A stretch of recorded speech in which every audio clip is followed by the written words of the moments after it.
2026 সালে তোমরা West Bengal ANM GNM অথবা ডাব্লিউবি এএনএম জেএনএম অ্যাপ্লাই করবে।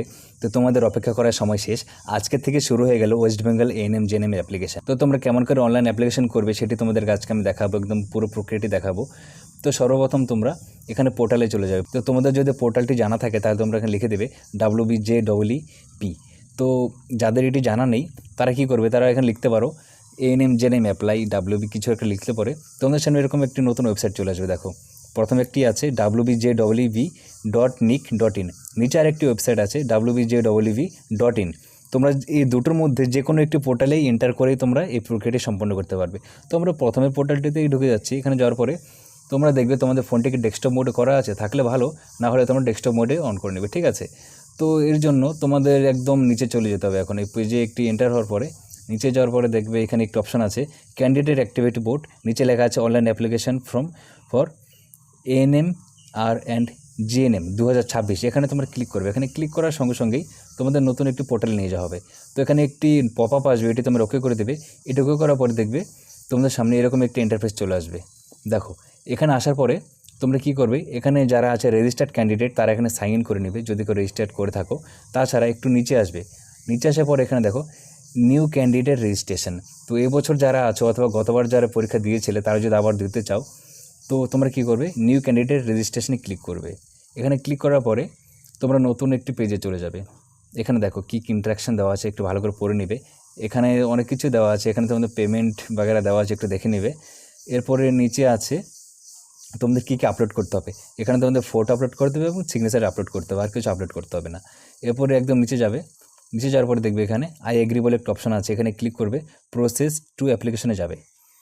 যখন এখানে ক্লিক করলে এখানে ক্লিক করার সঙ্গে সঙ্গে দেখবে তোমাদের সামনে এরকম একটা অপশন চলে আসছে, মানে কিছু কিছু এখানে মানে আই রিড অ্যান্ড কনফার্ম, এখানে টার্মস অ্যান্ড কন্ডিশন আছে, এগুলো সব তোমরা ক্লিক করে দেবে। তো একটি একটি করে ক্লিক করা থেকে একদম উপরে চেক অল করে দেবে। এখানে করার পরে দেখবে সম্পূর্ণ একদম এখানে চেক হয়ে গেছে। তো এরপরে তোমরা একটু নিচে যাবে। তো নিচে যাওয়ার পরে এখানে এগ্রি বলে একটা অপশন আছে, এখানে এগ্রিতে ক্লিক করবে। এখানে করার পরে সঙ্গে সঙ্গে তোমরা এখানে এস করে দেবে, যে তুমি কি ডাটাগুলো সেভ করতে যাচ্ছ, বলবে হ্যাঁ, তো এস করে দেবে। এস করার সঙ্গে সঙ্গে তোমাদের নতুন আরেকটা পেজে নিয়ে যাবে। এখানে দেখবে তোমাদের কিছু ইন্ট্রাকশন এখানে দিতে হবে, তোমাদের ডিটেলসগুলো। তো এইখানে এটি ভালো করে একদম তোমরা ফিল আপ করবে, ঠিক আছে। তাছাড়া পরবর্তীতে তোমাদের ডকুমেন্টস ভেরিফিকেশনের সমস্যা হতে পারে, মানে সমস্যা হবেই আর কি। তো এখানে দেখো পার্সোনাল ডিটেলসে কী আছে, ক্যান্ডিডেট নেম। তো যে ক্যান্ডিডেট আছে ওনার নাম হবে, যদি তুমি নিজে ক্যান্ডিডেট হও তাহলে তোমার নাম হবে এখানে। এখানে ডান দিকে তোমার বাবার নাম হবে, নিচে দেখো এখানে মাদার্স নেম আর এখানে ডেট অফ বার্থ দেওয়া আছে। তো মায়ের নাম আর ডেট অফ বার্থ এগুলো ভালো করে ফিল করবে। এই দুটো কিন্তু পরে কারেকশন করা খুব মুশকিল হয়ে যায়, ঠিক আছে। কারেকশন উইন্ডোতে তুমি কারেকশন করতে পারবে, বাট ডেট অফ বার্থ আর মায়ের নাম এটু কিন্তু মানে গতবার এটি কারেকশন হচ্ছিল না। তো এইবারও দেখবে নিচে আছে একটি জেন্ডার। তো জেন্ডার এখানে সিলেক্ট করে নেবে তোমাদের নিজেদের জেন্ডার। এরপরে আইডেন্টিফিকেশন আইটেম, এখানে একটু দেখো তোমরা এখানে কী করবে। অনেকে এখানে আধার কার্ড দেবে, কিন্তু আধার কার্ডের কোনো অপশন এখানে নেই। তো আধার কার্ড তোমরা কেমন করে সিলেক্ট করবে, এখানে দেখো আধার কার্ড সিলেক্ট করার জন্য তোমরা এখানে any other valid government identification with photograph, ঠিক আছে, মানে যে কোনো গভর্নমেন্টের আইডি কার্ড যেখানে গভর্নমেন্টদের অথরাইজ করা আছে এবং যেখানে তোমার ফটো আছে। তো এটা সিলেক্ট করার সঙ্গে সঙ্গে তোমাদের ডান দিকে দেখবে এখানে একটা অপশন আছে আইডি কার্ডের নাম্বার দেওয়ার জন্য, ঠিক আছে। এখানে দেখো এখানে আইডি কার্ডের নাম্বারটি তোমরা দিয়ে দেবে, তাহলে এখানে তোমরা আধার কার্ড ইউজ করতে পারবে। অথচ এছাড়া যদি তোমরা চাও তোমাদের বাকি যে কিছু ডকুমেন্টস আছে, এখানে দেখো voter card, passport, ration card, এই সমস্ত কিছু তোমরা ইউজ করতে পারো, মাধ্যমিকের অ্যাডমিট, স্কুল আইডি, এগুলো ইউজ করতে পারো। তো এরপরে নিচে চলে যাবে কন্ট্যাক্ট ডিটেলসে তোমার কী ভরতে হবে, এখানে কন্ট্যাক্ট ডিটেলসে দিতে হবে তোমাকে তোমার মোবাইল নাম্বার এবং ইমেল আইডি। তো এই ফোন নাম্বার আর ইমেল আইডিটি খুব যত্ন সহকারে রেখে দিও। ইমেল আইডিটি যেটি তোমরা দেবে সেই ইমেল আইডির পাসওয়ার্ড এবং ইমেল আইডিটি যেন তোমাদের জানা থাকে সবসময়। এরপরে একটু নিচে চলে আসবে। তো আরেকটা জিনিস জানিয়ে দিই তোমাদেরকে, এই মোবাইল নাম্বার এবং ইমেল আইডি যখন তোমরা এখানে দেবে, তারপর নিচে যে টিকমার্কগুলো আছে টিক করে দেবে দুটো, ঠিক আছে। এগুলো করার পরে তোমরা একটু নিচে চলে আসবে, এখানে তোমরা পাসওয়ার্ড ক্রিয়েট করে নেবে। এখন পাসওয়ার্ড কেমন করে ক্রিয়েট করতে হয় তোমরা জানোই। তো ওখানে একটি মোটামুটি যাতে মনে থাকে সেরকম একটু হার্ডের মধ্যে সিলেক্ট করো, কোনো সহজ পাসওয়ার্ড এখানে দিও না, ঠিক আছে। মানে যেটা তোমার মনে থাকবে সেরকম একটা হার্ড দিও। তো পাসওয়ার্ড প্রথমে এখানে তোমরা দিয়ে দেবে। এখানে দেওয়ার পরে কনফার্ম পাসওয়ার্ডে ডান দিকে ক্লিক করে দেবে। এখানে করার পর এখানে সিকিউরিটি পিন দিয়ে এখানে সাবমিট করে দেবে। তো চলো আমি ফর্মটি ফিল আপ করে সাবমিট করে দিচ্ছি, তারপর তোমাদের দেখাচ্ছি কী হচ্ছে। তো আমি আমার ফর্মটি সম্পূর্ণ ভালোভাবে ফিল আপ করে নিয়েছি, একদম দেখেও নিয়েছি। তোমরা কাজ করবে ফর্মটি ফিল আপ করার পরে একদম মানে ওপর থেকে নিচের দিকে একবার দেখবে। তো এখন তোমরা কী করবে, ফর্মটি সাবমিট করবে। এখানে দেখো সিকিউরিটি পিনটি দেওয়ার পরে ফর্মটি তোমরা সাবমিট করে দেবে। যখনই সাবমিট করবে এরকম একটি পপআপ আসবে, এখানে তোমরা এস করে দেবে। এস করার পরে দেখবে তোমাদের নতুন একটি পেজে নিয়ে যাবে।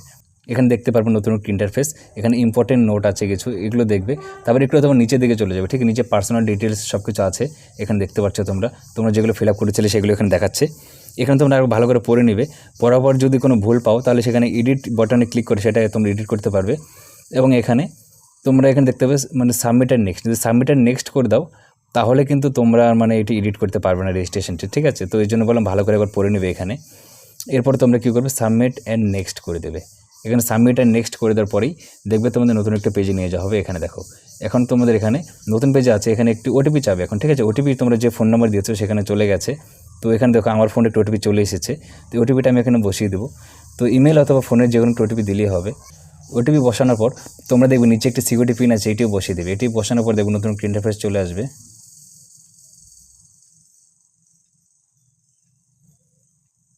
এরপর তোমরা কী করবে, এখানে ভেরিফাই অ্যান্ড ফাইনাল সাবমিটে ক্লিক করবে।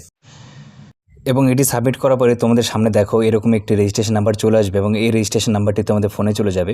তো এটাই ছিল রেজিস্ট্রেশন করার প্রক্রিয়া। এরপরে তোমরা নিজে click here two log in করে এখানে এই আইডির দ্বারায় এবং পাসওয়ার্ডটি ক্রিয়েট করেছো সেটির দ্বারা তোমরা লগ ইন করে তোমাদের পরে ফর্মটি ফিল আপ করতে হবে। এবং এর পরের যে ভিডিওটা আনবো আমি সেটার মধ্যে আমি তোমাদের দেখাবো কেমন করে তোমরা ফর্ম ফিল আপ করবে।